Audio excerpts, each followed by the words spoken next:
Hello everyone, welcome back to my channel. If it's your first time, please stay.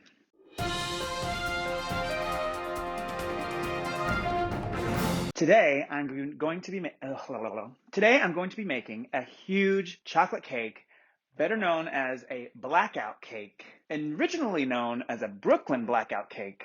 If you know the history, when the ships would leave the harbor, they would black out all of Brooklyn so that way the enemies couldn't see the ships going from the light at night. In the war. Which war? The one that happened in I don't know. Which one was it? In recognition of the mandatory blackouts to protect the Brooklyn Navy Yard. World War II. World War II. It is a very, very decadent, very rich, very chocolatey cake. Today I will be doing this recipe from the Good Book of Southern Baking, a revival of biscuits, cakes, and cornbread by Kelly Fields.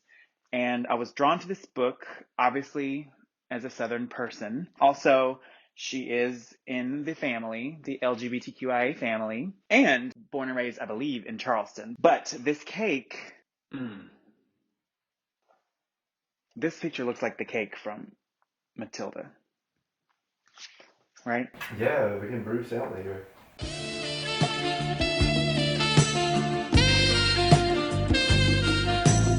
All in all, sort of full circle, Charleston, Brooklyn, chocolate cake, delicious.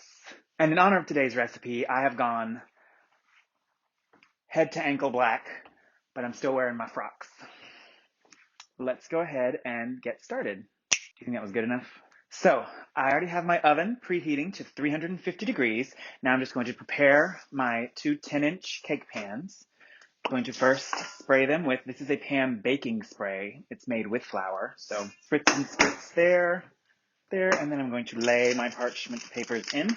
These pans came with these papers that have little handles on the side, which, hey. And then with my bench scraper, I'll just press out any air pockets and make sure that it's really stuck to the bottom there. All right, we got everywhere, okay? All right, now the recipe says that we need to sift out our dry ingredients. So this is 1.5 cups plus 1 tablespoon of unsweetened Dutch processed cocoa, 1.5 cups of cake flour, 1 cup and a third of all-purpose flour, and then 1.5 teaspoons of baking soda and baking powder, 1.5 teaspoons. Half of a teaspoon of kosher salt as well, which, looking at everything else in there, this seems like nothing, but sifted. I'm also just going to go ahead and whisk. All right. So now to my stand mixer fitted with my paddle attachment. I am going to beat our brown sugar and our room temperature butter until combined. So this is 2 3/4 cups of tightly packed dark brown sugar. Add that to the bowl. And then to that, we're going to add 10 tablespoons of room temperature butter.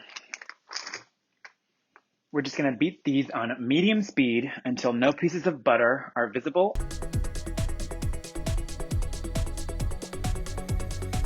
I'm going to go ahead and begin adding our eggs. So here I have 2 whole large eggs plus 2 yolks. Dropping these in one by one until incorporated and then adding the next.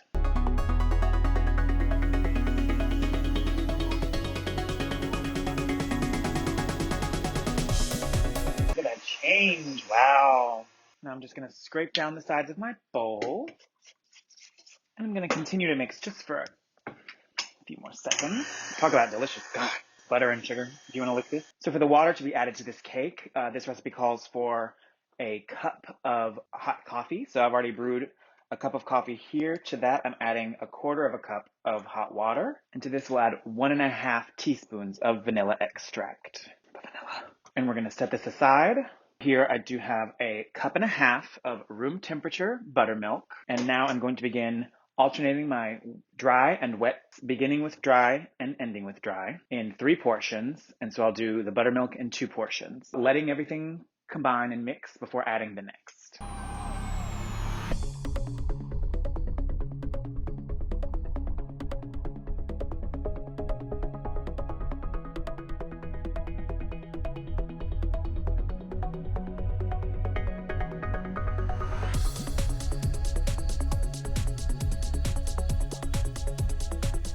So this seems a little thick, and obviously that's where our coffee mixture is going to come in, but it's important that we first incorporate the buttermilk into the mixture before adding the warm liquid, because you could risk curdling the buttermilk. So now I'm going to slowly stream this in. It looks a little watery, so I'm going to let it mix until I add some more. Very quick. There it is.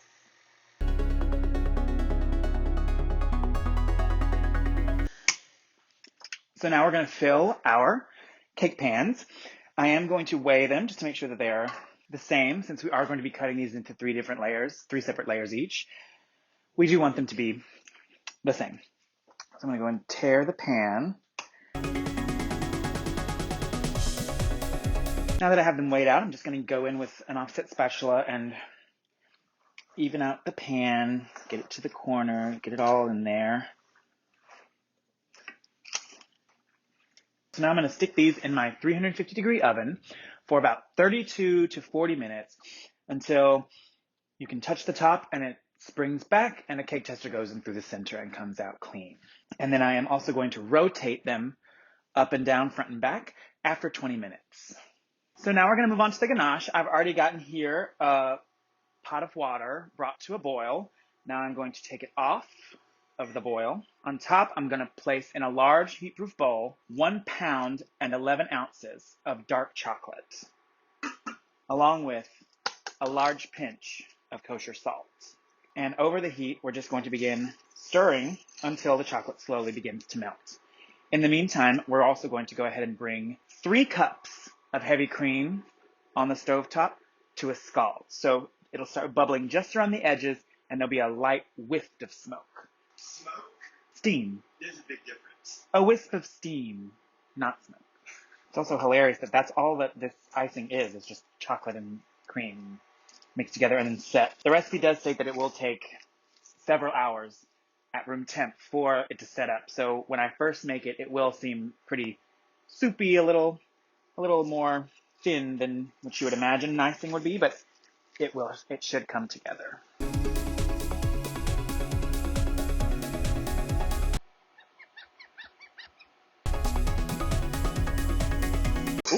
My cream did come to a boil.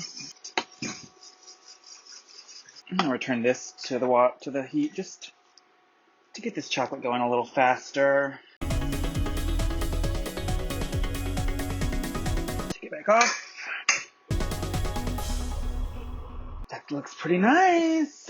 So the cakes just came out of the oven. I stuck a toothpick through the center. It came out clean, and they seem very done. So they're gonna cool there for at least 10 minutes before I flip them out, and then we'll get them cooling all the way down. But in the meantime, I'm going to go ahead and continue with my ganache. So I'm going to add this scalded cream into my chocolate mixture.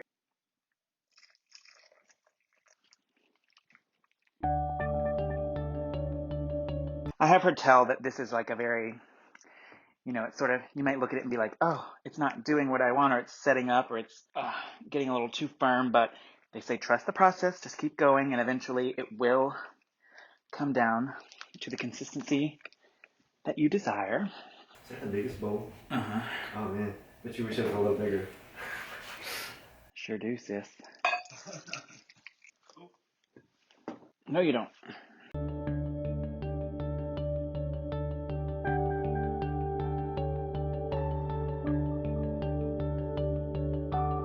Now we're cooking with grease.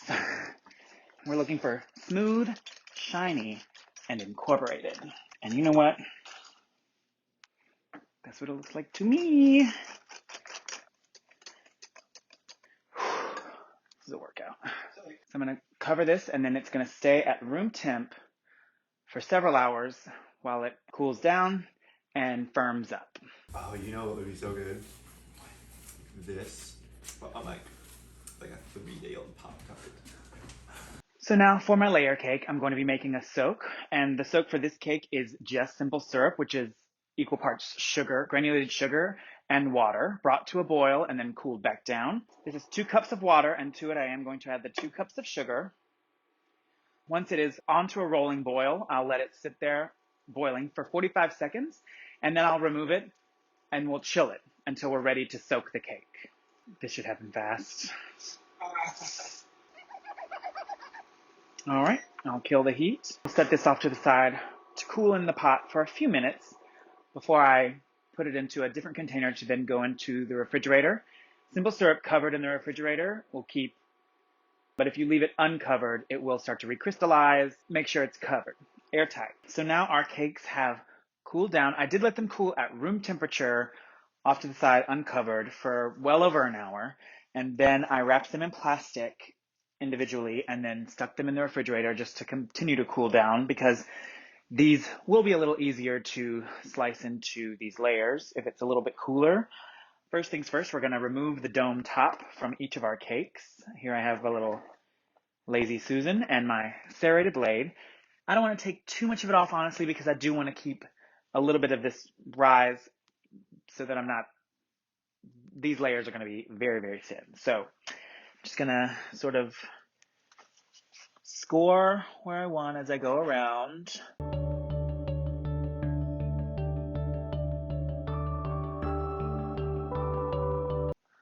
All right. And now with our domed pieces, we are going to be toasting these pieces of cake. So you can break them up, because this will also, once it's toasted and cooled, this will help top our cakes all around. The entire cake will be covered in cake. I may have to get another sheet tray. No bother. And now I'm going to do the same thing with the other round. Here we go. Crumble, crumble. I underestimated how much of this there would be. It's delicious. Expected nothing else. From this on to this one. Crumble, crumble, crumble, crumble, crumble. Now the recipe says to toast this cake top parts for 15 to 20 minutes. While those toast, I'm going to go ahead and cut our tiers out of these two cakes. So we are trying to get 3 layers out of each cake. I'll begin by just scoring the outside where I level out the 3 layers. And then I'll go through with the same motion that we did to take off the domes and separate the layers. And if you have a tart dish with a removable base, this is a great tool to help you move the cake slices without breaking them. See, it is very thin. There are holes through it, but so much is to be expected. And now we'll go through and get our next layer out of this.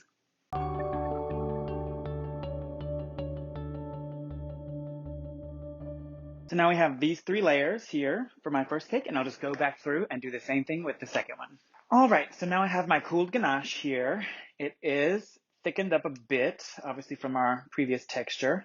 So first, let's put a little dollop on our cake stand. Oh, also on my Lazy Susan cake wheel, I've placed a little sticky foam. What do you call this? Padded? This sticky padding you put under a rug or maybe in the back of your minivan so your groceries don't slide around, under my cake stand, so that way it doesn't shuffle around. So we're just going to put a dollop on the bottom so that way your cake won't go sliding off the stand. And then I will use one of the bases. Oh, that's not it. Here we go. I'm going to use one of the slices of cake where the bottom is the bottom. I'm going to lay this onto my cake stand. Oh. So now in between each layer, the recipe instructs about half of a cup of our ganache in between. So I'm just going to eyeball that. Smooth it out. Oh, you know what step I missed? Several slices of parchment. You don't have to clean up your cake stand later.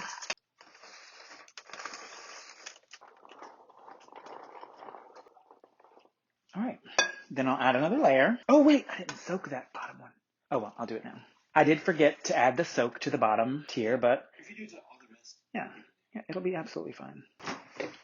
And here we have our syrup. It's not cold yet, but it is not hot anymore from being in the fridge for a few hours. And now with my pastry brush, don't brush the cake, obviously. You'll just tear it up, but you want to just dab it on. Oh, no, because cake's getting all in it. Learn from my mistakes, people. Because we did use all dark chocolate in our ganache, we do want to cut that bitterness with like a good dose of sweetness here. Don't Drown it. Drench it. We have a friend whose name is... Oh wait, should I dox her? We have a friend who... What was the store? When we would go, they have amazing French fries. And so they have off to the side all of their condiments. And one of their popular condiments is malt vinegar. It's popular for people to use that vinegar as a dipping sauce for their French fries. And our friend hilariously one day said, "Oh, you really like to dip in the vinegar, don't you?" And she goes, "I don't dip, I drench." All right, next layer.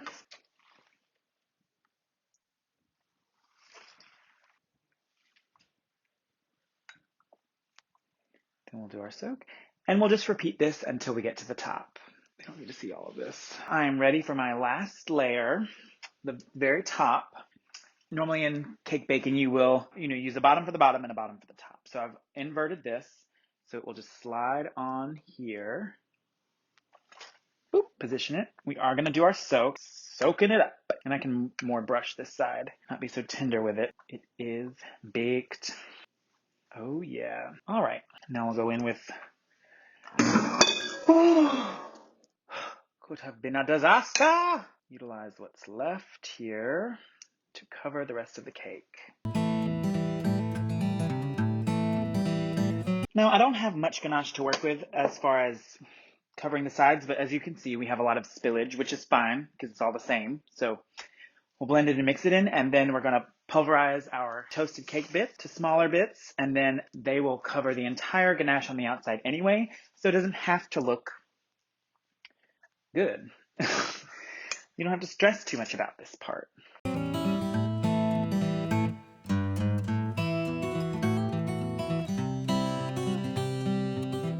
And you can see these gaps here, and I'm just smushing them in, pushing the ganache into it, making sure I'm trying to get all the way to the base layer. Oh,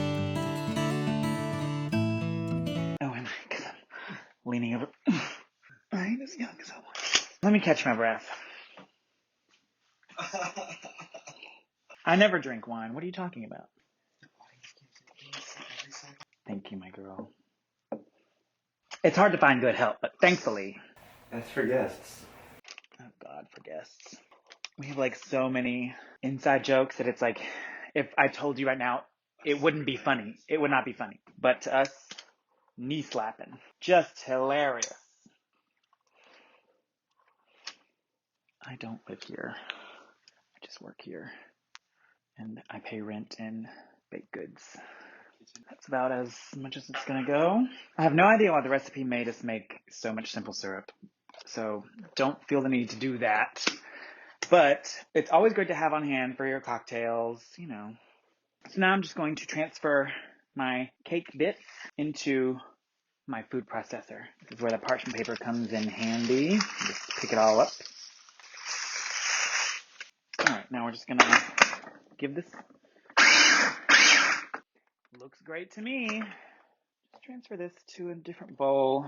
And now, because our icing has really quite set so that it'll adhere to the sides and so I can smooth it down, I'm going to grab my metal bench scraper and I'm going to heat it up over the eye of the stove. This is a gas range, so it's flame, just for a few seconds, and then I'll smooth out the sides. That'll warm it back up again, and then it'll help our cake bits adhere.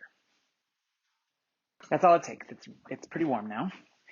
And we'll just take it and coast it along the side of the cake as we spin on our stand. All right, this is going to be messy, but it is what it is. Grab it by the sides and just press it on. All right, now we'll just do the top. We did it, Joe. We did it, Joe. All right, so now this needs to go in the refrigerator for a couple of hours to fully set up, and then we have to take it out and then let it come back down to room temperature. It seems like a lot, but trust the process. All right, so first, before I put it in, I'm going to remove our parchment paper bits. See that? Ow. Living it up. All right, so this is gonna go in the fridge and then we'll be back to taste it in a while. All right, you guys. Our cake. You like the cake? Cake? My cake has sat out at room temp for quite a while. However, it's a pretty cold day in New York. We're trying not to have the heat on, so it's not whirring in the background. But it should be fine and delicious and perfect and great. I'm so excited. Let's get into it, shall we? Ew. Ooh.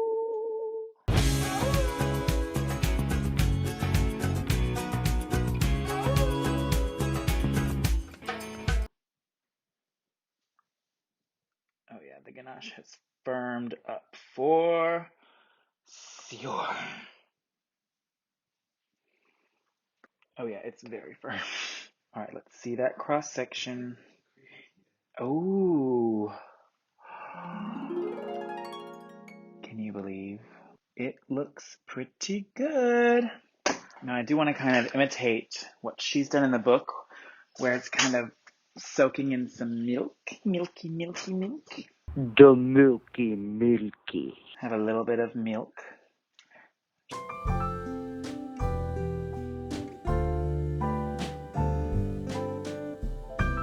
And check it out. Let's eat it!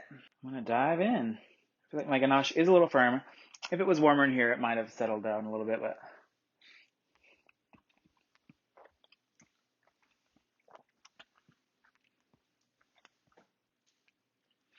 Oh yeah. Oh yeah.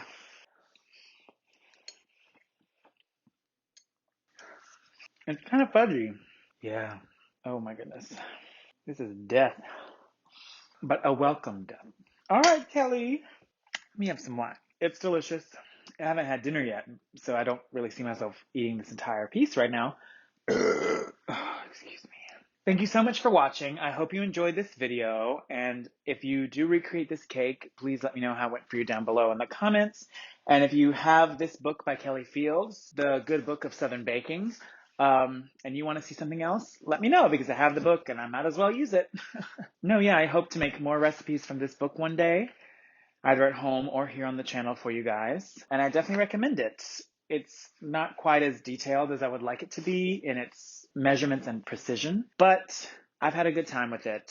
Thanks again for watching. Please like and subscribe and click the notification bell to get notified whenever I post a new video. I will see you on the next one. Das Vidanya, Anastasia. Das Vidanya, Your Highness. Should I say anything else? My feet hurt. Even in my frocks. All right, well, do y'all want to try some cake? You can't say no.